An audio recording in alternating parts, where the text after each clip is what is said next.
this is Zach with the Money Channel. The SEC has filed lawsuits against Coinbase and Binance, accusing Coinbase of operating as an unregistered securities exchange. Coinbase says CEO Brian Armstrong is taking the fight on head first.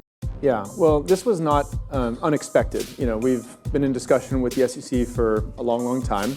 Even going back to before we were a public company, we started sharing with them how we operate our business, how we list assets on the platform, how we think about our staking program. And through a large number of dialogues back and forth, they allowed us to become a public company. We had many discussions with them in the last year when their tone started to change, and they started to come to us with more questions about the business. So we were very forthcoming. We met with them probably 30 times over the last year. And we started to kind of ask them for feedback. And we said, we would like there to be a robust market in the US to trade crypto securities. Of the 1,000+ assets we've reviewed today, we've rejected 90% of them. The ones we trade, we believe, are commodities. What feedback do you have for us? How can we come in and register? How can we work together? And unfortunately, we were met with silence. We really got no feedback in those 30 meetings. The first meeting where they were scheduled to come and give us feedback, they canceled it a few days before that, and then we got a Wells notice a few days after that. So it's really unfortunate. We work with regulators all over the world, other regulators here in the US. I think I'm a reasonable person to get along with, but unfortunately the SEC under this chair has taken a regulation by enforcement approach instead of creating a clear rule book in the US that can allow this industry to be built in a safe and trusted way. Let's zoom out for a minute. So if we go back to 2021, Coinbase, we wanted to become a public company. We described everything about our business, the assets that we list on our platform, how we do staking, and the SEC at that point allowed us to become a public company. We were able to get a virtual meeting, but unfortunately it was frankly like a pretty icy reception, I would say. We sort of came in hat in hand and said, hey, Chair Gensler, you've asked people to come in and register. Respectfully, we're here to register. What would you like us to do? What process would you like us to go through? And his response was, talk to your lawyer. I'm not here to advise you. And that was kind of how the conversation started. And at that point, we realized there was a gap. We felt like this was an important technology that we felt needed to be built in a safe and trusted way here in the US, in a way that consumers were protected. And I don't know what his motivations or his personal views were, but it didn't seem like he was on the same page. And fast forward, a year later, we started to hear some conflicting statements from the SEC, the CFTC. Generally, when we hear updated information from regulators, we go in and we talk to them. We say, great, if the rules have changed, how can we adjust? And an example of that was they said XRP we think might be a security. We said, okay, we want to act in good faith. We'll delist it. We don't know if it's a security or not, and that court case is still playing out. But we want to be collaborative and work with regulators. And then something shifted about a year ago. A totally different tone started to happen, and we kind of got this information from the SEC that, well, actually, we think everything other than Bitcoin is a security. And we kind of said to ourselves, well, that's not our understanding of the law. How are you coming to this conclusion? And we were sort of met with silence, right? We did a series of meetings with them, probably 30 meetings over the last 12 months, where they asked us every question under the sun. We kind of, told them everything we could about our business. But we didn't really get clarity from them about how we could come in and register, which assets they had a concern with, why there's contradictory statements between them and the CFTC. We didn't really get any feedback from them. And suddenly we got this Wells notice and then the complaint that was filed yesterday. So basically we're in this environment of, regulation by enforcement. I don't feel like there's a clear rule book. The only sort of high-level statements they've made is that everything other than Bitcoin is a security, which that's just not what it says in the law. And by the way, that would also kind of mean like the end of the crypto industry in the US if that was actually what happened. And so I want to make an important point, which is that the SEC chair may have a certain point of view, but that's not representative of the whole US government. In fact, quite the opposite. I would say the SEC chair is really an outlier here, kind of in the US government. So when I meet with members of Congress, I think the broad consensus, probably amongst 80% of people I talk to on both sides of the aisle, it's a pretty reasonable view they have, which is we don't know exactly what this technology is going to become, but we're seeing every other major financial hub in the world move towards clear legislation. We need to make sure that this innovation happens in the US in a way that, again, let's just protect consumers, let's apply some basic good ideas around AML KYC and audited financial statements and make sure there's no wash trading. Let's create a clear market structure where businesses can understand which CFTC, SEC, who should they talk to about which types of assets. So Congress is recognizing this, and the White House is as well. Actually, the Biden administration put out an executive order about a year ago, kind of asking all the branches of government to sort of say, get your act together on crypto. There's some risks, but there's some real important opportunities with this technology. Let's create a clear regulatory framework. There are certainly crypto securities out there. In fact, Coinbase has reviewed well over 1,000 different assets. 90% of them we've rejected, right? Because we thought some of them could be securities, or we had other concerns about them. So we've really only listed a very conservative, small number of the assets out there. And so I agree with the statement. There's a lot of crypto securities out there. In fact, I would like there to be a robust, healthy market for people to trade crypto securities in the U.S. I think this is one more area where crypto could help update the financial system around capital formation. And we should make it easier for people to raise money for their company or for something they want to build in the world, and those should be issued and registered as crypto securities. We filed a petition formally with the SEC to try to get clarity about how that could happen. We acquired a broker-dealer license, which is dormant because we haven't found a way to activate it with the SEC. So I would like there to be a robust market for trading crypto securities. The 10% or less of assets that we reviewed that we did decide to list, we feel that those are crypto commodities. And so be a broker-dealer or, we've acquired a broker-dealer license that's still dormant because they won't allow us to activate it. But for the assets that we do trade, those are commodities, so they don't require them. We're trading on our exchange crypto commodities. This is a deeply technical topic in the law, and I'll tell you my interpretation of it in a second, but it's worth noting that in the United States, we have a securities regulator, the SEC. We also have a commodities regulator, and so partly this is a major topic of debate in the U.S. is like, which one is it? But in other countries, like in the UK, for instance, they just have one financial regulator for both. And it's funny, they spend like 1% of their time even discussing this issue as some sort of like kind of wonky, interesting topic. But it's a massive issue in the U.S. just because we have two separate federal regulators, and there's kind of like a turf war, political, power sort of battle happening, which we feel like we're caught in the middle of. So anyway, with that as a backdrop, there is this thing called the Howey test, right? Which is the definition of a security, and it kind of says, is there an investment of money in a common enterprise with an expectation of profit based on the effort of others? So it has those kind of 4 prongs.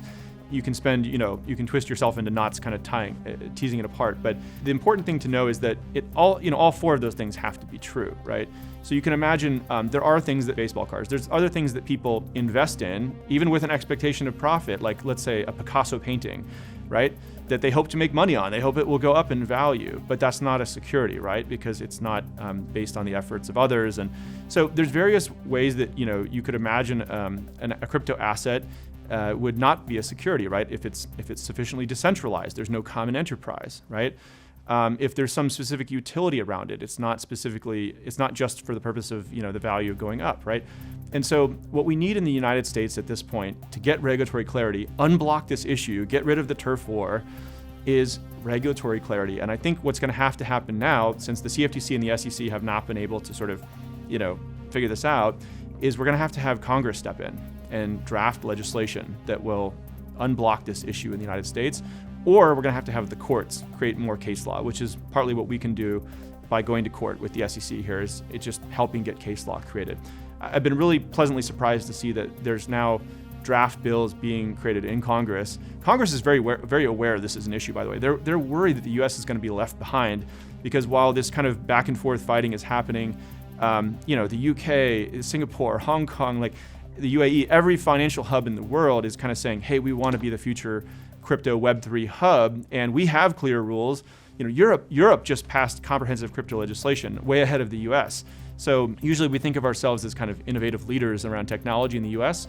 We're taking notes now from Europe because we haven't gotten this figured out. So even if this takes some time, that's okay. So in Q1, we were adjusted EBITDA positive as a company, even in the depths of this crypto bear market, if you want to call it that. We have over $5 billion on the balance sheet, right? So, and frankly, even though that this complaint came in from the SEC, it's really business as usual today, right? We're continuing to trade the assets that we have on our platform. We trade over 200 assets on our platform. The SEC complaint mentioned just 13 of them, so a relatively small percentage of the assets we trade. We also have business overseas in other countries. We derive a lot of revenue from other sources that are not related to trading fees. So Coinbase is well capitalized and adjusted EBITDA positive in Q1. I think we're going to be fine going to court. In fact, it's a relatively small portion of our company that, we have a great legal team, policy team, et cetera, that's working on this. And what I really want, 90-95% of the company to be focused on is just building great products for our customers and making sure we don't lose sight of that. And so this is a very serious matter that I'm going to work on with a couple of our executives. But really, the vast majority of the company needs to keep building because that's how this technology is going to ultimately benefit 1 billion people, hopefully. The SEC complaint sort of said, of the over 200 assets on our platform, we have a concern about these 13. So it was a relatively small percentage. But to answer your question directly, so again, if any of those 4 prongs of the Howey test are invalidated, it may not be a security, right? And again, this is something the courts would have to kind of really dig into. But an example would be, in the Solana case, right? Let's say that if something has sufficiently been decentralized, that could be an argument, right? There was a founder of Bitcoin too, right? So this is actually an interesting sort of nuanced point. Some things could be a commodity from day one. Other types of crypto assets, they may start as a security because they're just raising money for a project that could be something in the future.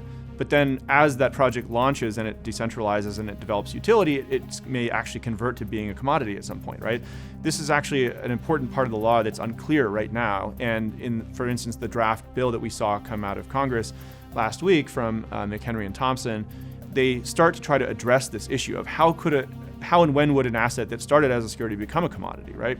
So anyway, there's a lot of details where in a moment in time you have to look at it. It could be different a year later. Anyway, with every asset we've listed on our platform, we did extensive diligence. We did I think it was like a 72-point legal analysis. We rejected 90% of the assets. Every asset we decided to list, we felt there was a strong argument that it was a commodity, and that's what we're going to go to court to win on. Every startup in the crypto space is spending huge amounts of money on legal, lawyers who basically tell them, I don't know, there's no case law. We can't really give you a clear answer, right? And the SEC has really failed to kind of publish a clear set of guidance. You may have seen in front of Congress, Patrick McHenry asked the chair just a very simple question on one asset, is Ethereum a security or a commodity? And over again, he refused to answer. I mean, so even on some of the biggest assets, they can't just give you a clear answer. But yeah, going back to the prior point I was going to make, so, our goal with this court case is to begin to get clarity for the industry, not just for us, but for the whole industry, honestly, for America, so that it doesn't fall behind in this area. And so if we get any kind of clarity from the court, regardless of the outcome, honestly, I think it would be a step in the right direction. But we feel strongly all of the ones that we listed there, since we took a pretty conservative approach, they are commodities. I mean, look, this is not a new concept, right? There's been lots of discussion. The SEC has had rhetoric around this for several years that I think has influenced the market. And so the investors in Coinbase are comfortable with that because it's all public, right? And it's not like some secret thing that's being revealed. And I think they're taking a long-term view that Coinbase is a very different company. We're kind of an N of one, right? We're really the only company that was based here in the US that went public, that has audited financial statements, that's taken a compliance-first approach. Even in this recent SEC complaint, by the way, that came out yesterday, it was unfortunate they sort of did it back to back with another complaint that went out there, and that may have been intentional to try to conflate the two. But I think people are smarter than that, and they recognize that this complaint against Coinbase, there were no allegations, no allegations of misappropriation of customer funds. There was no allegations of wash trading. Myself and the executive team were not named personally. It's really debating this more technical legal question of, are some of these assets commodities or are they securities? And I think that's something the court will have to decide to sort of get some legal press, some case law out there, which will ultimately benefit us because that's what we've been asking the SEC for a long time, is how do we get more clarity? So if we need to go to the courts to do it, it's not our first choice. We'd rather the regulator had just published a clear rule book. But if they're not going to do that, the courts are there in the US to avail ourselves of. So actually there's a committee, a digital asset listing group, that decides this. I'm actually not on that committee. I helped design and give input on the process and how it was designed originally with lawyers, but I'm not actually one of the decision makers on the listing process intentionally. And so the thing that committee does, every asset that we review, we look at a number of factors. So one of them is this legal analysis about is it a commodity or a security, and we've developed our own internal framework for that. We've shared that with the SEC. We shared it with them before we went public. They've been well aware of it for many years. We also look at the cybersecurity kind of the credibility of the token. Some of these smart contracts could have issues that might harm customers. So we do a cybersecurity analysis. We also do a compliance review of the asset and the founding team. So based on that, the committee, which has a diverse set of skills of different people in finance and cyber and legal and all kinds of things, they make the listing decisions. We're not going to wind down our staking service. Again, as these court cases play out, it's really business as usual. We're going to continue to operate that.